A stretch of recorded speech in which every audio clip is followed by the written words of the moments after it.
स्वागत दोस्तों आप सभी के एक बार फिर the civil point institute Indore में। आशा करता हूं आप सब बहुत अच्छे होंगे। तो एयरपोर्ट अथॉरिटी ऑफ इंडिया की तरफ से आप सभी के लिए एक बहुत बड़ी अपडेट है। आई होप आप सबको इस अपडेट के बारे में पता चल चुका होगा।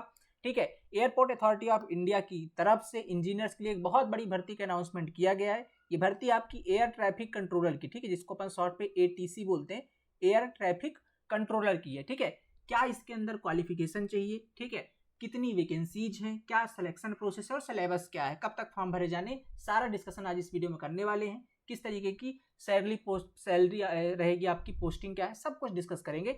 बने रहिए इत्मीनान के साथ। और इसी तरीके कुछ इंपॉर्टेंट अपडेट के लिए हमारा द सिविल पॉइंट का व्हाट्सएप चैनल का लिंक नीचे, उसे आप ज्वाइन कर लीजिए। ठीक है, व्हाट्सएप चैनल और नीचे आपका टेलीग्राम चैनल भी है, तो आपको जो भी इंपॉर्टेंट अपडेट होगी वैकेंसी की रिगार्डिंग वो आपसे मिस नहीं होगी। चलिए शुरू करते हैं एकदम शुरुआत से। सबसे पहले आपके सामने कुछ जनरल इन्फॉर्मेशन है। एयरपोर्ट अथॉरिटी ऑफ इंडिया एक प्रकार की मिनी रत्ना कंपनी है, गवर्नमेंट कंपनी, ये बात पहले समझ लीजिए।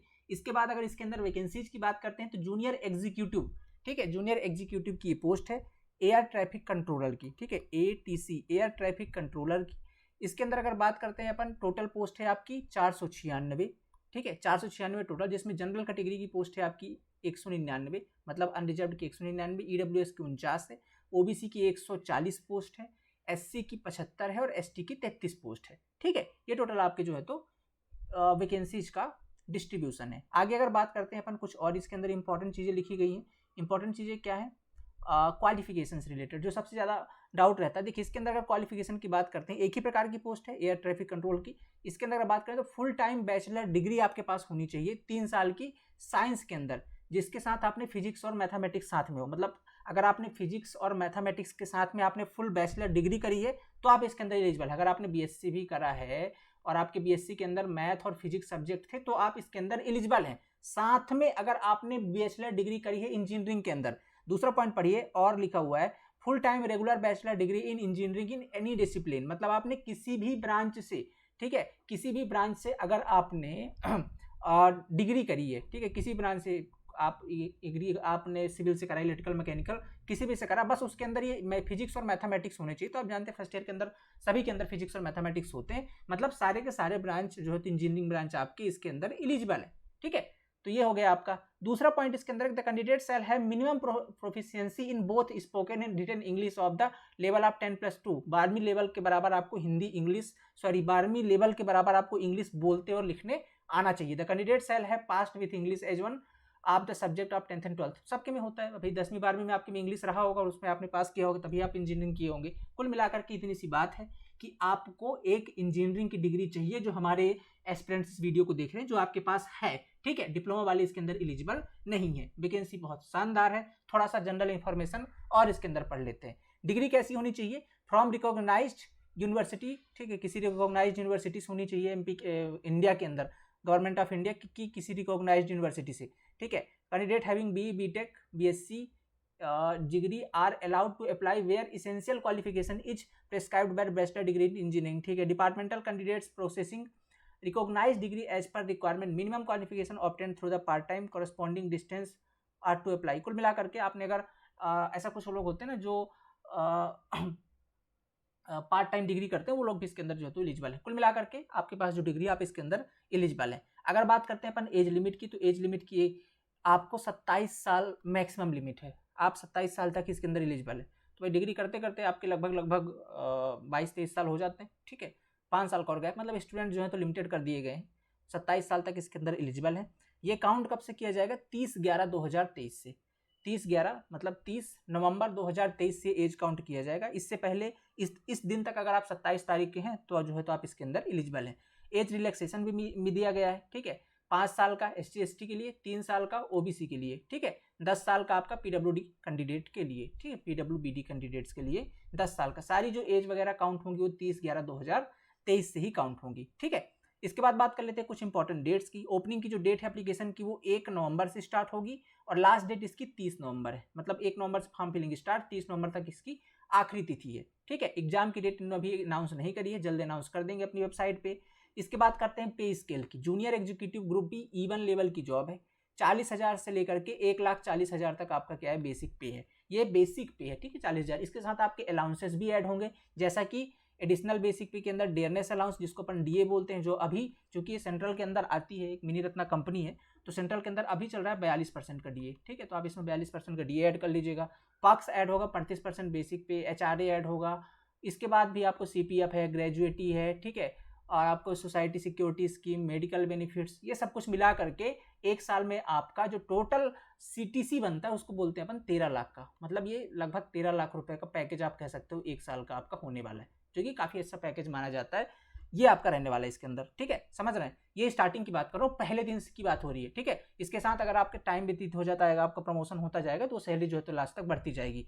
अगर आप प्रमोशन नहीं होता, लास्ट तक किसी पद पे रहते तो 1,40,000 आपका बेसिक होगा, उस पर फिर ये अलाउंसेस ऐड होंगे, ठीक है, मतलब ये बहुत अच्छी सैलरी है, बहुत अच्छी जॉब है। अब बात करेंगे सर इसके अंदर सिलेबस वगैरह क्या क्या सिलेक्शन प्रोसेस है, बात करते हैं, थोड़ा सब्र रखिए।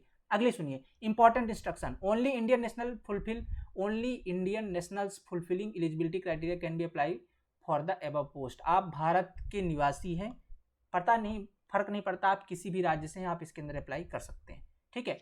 अगर आप फाइनल सेमेस्टर के अंदर हैं, कुछ लोग को डाउट होता है सर मेरा अभी ग्रेजुएशन कंप्लीट नहीं हुआ है, मैं फाइनल ईयर के अंदर हूँ, ठीक है, फाइनल सेमेस्टर इज एप्लीकेबल। अगर आप फाइनल ईयर में हैं, अपने डिग्री के फाइनल ईयर के अंदर हैं, तो भी आप इसके अंदर एलिजिबल हैं। बहुत बड़ी बात है, ध्यान से सुन लीजिए, बहुत सारे लोग अभी क्या अपनी डिग्री कंटिन्यू कर रहे होंगे, बहुत अच्छा मौका है, आप अपनी डिग्री कंटिन्यू करते हुए जो है तो अप्लाई कर सकते हैं। कुछ और बातें इसके अंदर पढ़ लीजिए, फाइनल ईयर एलिजिबल है, cut off date allowed to apply subject, बाकी वही चीज़ें कुल मिलाकर के फाइनल सेमेस्टर इसके अंदर जो है तो एलिजिबल, फाइनल सेमेस्टर एलिजिबल समझ लीजिएगा, ठीक है। Where semester system is applicable, वहाँ पर अगर आप फाइनल सेमेस्टर के अंदर हैं, जहाँ पर मान लीजिए टोटल आपकी बीटेक के अंदर 8 सेमेस्टर है, आप 8वें सेमेस्टर के अंदर है, तो आप इसके अंदर एलिजिबल है। जहाँ पे ईयर का होता है वहाँ पे फाइनल ईयर वाली, जैसे कि बीएससी के अंदर होता है, ठीक है।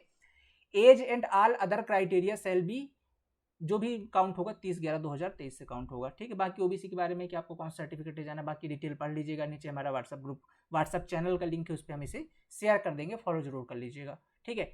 अब बात करेंगे थोड़ा सा इसके बारे में, जो आपको सबसे ज़्यादा इंपॉर्टेंट समझना ये है कि सिलेक्शन प्रोसेस क्या है। Candidate should be carefully read the important instruction before filling the application form. आपको ये पढ़ना है, जो ऊपर बता रहे हैं इसको पढ़ना पड़ेगा आपको, ठीक है।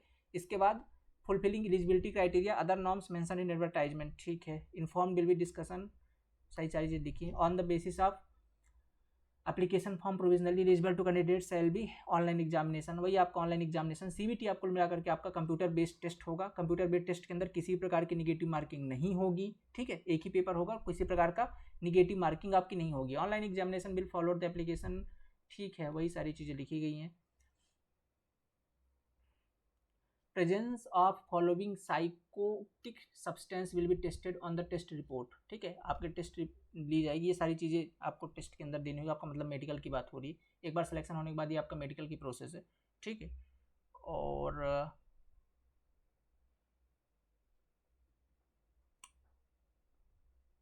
और तो बस एक ही है, ठीक है। Candidate will be short listed on the basis of their performance in the online examination, they will be called application verification, voice test, psycho test, psychological assessment test, medical test, applicable for post. कुल मिलाकर के ये सारी process आप यहाँ समझ लीजिए। सबसे पहले आपने क्या किया, आप अगर अपना सीवीटी क्वालिफाई करते हैं तो आपका एप्लीकेशन वेरिफिकेशन होगा, मतलब आपका डॉक्यूमेंट वेरिफिकेशन होगा, फिर वॉइस टेस्टिंग होगी, आपकी बोल लेते हैं कि नहीं ठीक ठाक है, फिर इसके बाद साइकोएटिक सब्सटेंस टेस्ट होगा, फिर इसके बाद साइकोलॉजिकल असेसमेंट टेस्ट होगा, फिर मेडिकल होगा, मतलब टेस्ट अच्छे खासे होंगे क्योंकि भाई बात अच्छी, थोड़ी रिस्पॉन्सिबल वाली पोस्ट है, ठीक है। इसके बाद ये सारे टेस्ट होने के बाद, ठीक है, ये जो जहाँ पास टेस्ट लिखे हुए हैं, ये सारे टेस्ट होने के बाद will be declared on AAI website only. The call letter will be sent on shortlisted candidate on their registered email IDs only. जब आपका सभी सब कुछ टेस्ट हो गया, अब आप फाइनल सिलेक्शन के लिए जा रहे हैं, जाने से पहले आपको जो है तो ईमेल आईडी पर आपके फाइनल सिलेक्शन की जो है तो लिस्ट भेज दी जाएगी, आपको ई कॉल लेटर जिसको बोलते हैं अपन, वो भेज दिया जाएगा, ठीक है। यहाँ तक आपको सारी प्रोसेस समझ में आ गई। और during application the candidate produce original, आपको ओरिजिनल डॉक्यूमेंट अपने लेके जाने हैं, ठीक है। अगर आप डुप्लीकेट ले तो रिजेक्ट कर दिए जाएंगे, फोटो कॉपीज नहीं चलेंगी, और बाकी सारी चीज़ें हैं। NOC, candidate already working in central government public sector, हाँ एक पॉइंट ये इंपॉर्टेंट है कि मान लीजिए आप किसी गवर्नमेंट जॉब के अंदर काम करें, जैसे आप किसी सेंट्रल गवर्नमेंट की जॉब में है, स्टेट गवर्नमेंट की जॉब में है, ऑटोनोमस बॉडी के अंदर है, पब्लिक सेक्टर के अंडरटेकिंग यानी कि किसी पीएसयू के अंदर है, तो आपको नो ऑब्जेक्शन सर्टिफिकेट यानी कि एनओसी लेना employer at the time of application verification के टाइम पे आपको एनओसी लेनी पड़ेगी। जब आपका डॉक्यूमेंट वेरिफिकेशन होगा तब आपको एनओसी लेकर के जाना पड़ेगा कि जहां आप काम कर रहे हैं उसको कोई समस्या नहीं है आपके इस जॉब के अंदर जाने से, ठीक है। तो ये तो हर वैकेंसी का यही रूल होता है, आपको एनओसी लेनी पड़ेगी, ठीक है। और बाकी कुछ इंपॉर्टेंट पॉइंट इसके अंदर लिखे हैं, आप इसको पढ़ सकते हैं। मोटा माटी अगर मैं आपको आइडिया बताऊँ ना, सिलेक्शन प्रोसेस कुछ नहीं, एक सीबीटी एग्जाम है। अब देखिए मोस्टली जो इसके अंदर सीबीटी एग्जाम होता है, ठीक है, क्योंकि आप देखिए इसके अंदर आप कहेंगे सर सिलेबस बने कैसे, क्योंकि बीएससी वाले भी हैं, सारे के सारे ब्रांच भी एलिजिबल हैं। अभी चूंकि इनका एक्चुअल जो सिलेबस है आया नहीं है, ठीक है, एक्चुअल सिलेबस अभी इनका रिलीज नहीं हुआ है, तो मैं अगर थोड़ा सा आपको बता दूं तो जो इसका सिलेबस का आइडिया रहता है जनरली वो आपका 120 नंबर का पेपर होता है, ठीक है। जितने भी एयरपोर्ट अथॉरिटी ऑफ इंडिया के पेपर होते हैं लगभग 120 नंबर का पेपर होता है। इसके अंदर आपका जनरल अवेयरनेस वाला पोर्सन होता है, रीजनिंग वाला पोर्सन होता है, ठीक है, रीजनिंग वाला होता है, एप्टीट्यूड होता है आपका, ठीक है, इंग्लिश होती है, इंग्लिश बहुत इंपॉर्टेंट है इसके लिए, 20 नंबर की इंग्लिश होती है आपकी। इसके बाद आपका 2 पोर्शन होता है मैथमेटिक्स का और फिजिक्स का। उन्होंने साफ कह रखा है कि भाई मैथमेटिक्स और फिजिक्स सब्जेक्ट में होने चाहिए। ये पेपर को जनरली 2 पार्ट में डिवाइड करते हैं, ये आपका पार्ट ए कहलाता है, ठीक है, ये पार्ट ए कहलाता है, ये हमारा पार्ट बी कहलाता है, ठीक है, ये पार्ट बी कहलाता है। ये होते हैं अपने 30-30 नंबर के, ठीक है, और जो ऊपर वाले डिवाइडेड होते हैं ये भी आपके टोटल 60 नंबर में डिवाइड होते हैं। इंग्लिश आपके 20 क्वेश्चन होते हैं, ठीक है, और ऐसे करके 10 क्वेश्चन आपके जीए के होते हैं, फिर कितने बच गए 15-15 क्वेश्चन रीजनिंग और एप्टीट्यूड के होते हैं, सारे 1-1 नंबर के क्वेश्चन है। 30 क्वेश्चन का फिजिक्स है, 30 क्वेश्चन का मैथमेटिक्स है, ठीक है, 30 क्वेश्चन का मैथमेटिक्स है। तो ये टोटल मिलाकर के आपके 120 होते हैं, किसी प्रकार की नेगेटिव मार्किंग नहीं है। अगर थोड़ा सा मैं आइडिया दे दूं कट ऑफ कितना जाता है, तो अगर जनरल की बात करें तो 95 से लगभग 95 से 105 के बीच कट ऑफ रहता है जनरल कैटेगरी का। अनरिजर्व कैटेगरी कट ऑफ 95 से 105 के बीच होता है। पढ़ने क्या क्या चीज़ें हैं, जनरल अवेयरनेस पढ़ना है इंडिया लेवल के अंतर्गत, रीजनिंग 15 क्वेश्चन आते हैं, एप्टीट्यूड आता है, इंग्लिश आते हैं, मैथमेटिक्स 30 क्वेश्चन आते हैं और फिजिक्स आपका 30 नंबर का आता है। ये आपका जनरल सिलेबस होता है जो इसके अंदर आएगा। अभी चूंकि डिटेल्ड में सिलेबस आएगा, अभी उन्होंने वेबसाइट पर जारी नहीं किया, 2-4 दिन के अंदर आ जाएगा, हम लेकर के आएंगे, परेशान नहीं होना, मैं एक आइडिया दे रहा हूँ, ये चीज़ें आपको इसके अंदर पढ़नी है। जनरल सिलेबस इंजीनियरिंग के सब्जेक्ट यहाँ पास नहीं है, ठीक है। इसके बाद फोटोग्राफ वगैरह के बारे में, भाई फोटोग्राफ 3 महीने से पुराना नहीं होना चाहिए, ये साइज दिया है, तो सब आप समझदार और बाकी इंजीनियर्स हो, ये सारी चीज़ें हैं। मुद्दे की बात ये है कि आपकी एप्लीकेशन फीस 1000 रुपये लगने वाली है। अगर आप जनरल कैटेगरी से हैं, अनरिजर्व कैटेगरी से फिल करेंगे तो आपका जो है तो 1000 रुपये फिल होने वाला है, ठीक है।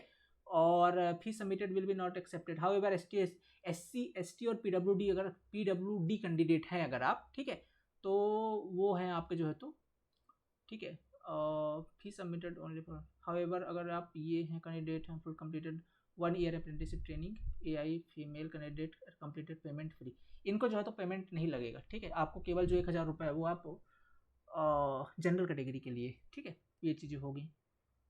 और बस यही चीज़ें यार, इसमें यही इंपॉर्टेंट बातें हैं। मुद्दे की बात अब आप समझ ही गए होंगे क्या क्या चीज़ें इसके अंदर करनी है अपने को।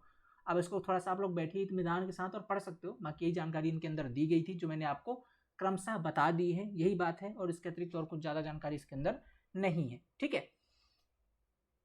और अगर मैं लास्ट में इसको समअप करता हूँ तो 496 आपकी वैकेंसी है, बहुत बड़ी जॉब है, सैलरी भी अच्छी खासी है। अगर आप पहले दिन से ज्वाइन करते हैं इसके अंदर एयरपोर्ट अथॉरिटी ऑफ इंडिया के अंदर, तो आपके पहले दिन से DA HRA सब मिला करके लगभग 70 से 80 हज़ार रुपये आपको इन हैंड मिलती है। जैसे आपने देखा 13 का CTC है आपका, ठीक है, तो मतलब 70-80 लगभग सैलरी इसकी बन जाती है पहले महीने से। फिर टाइम के साथ प्रमोशन मैंने ठीक ठाक जॉब है, PSU अच्छी गवर्नमेंट जॉब है, सरकारी नौकरी है।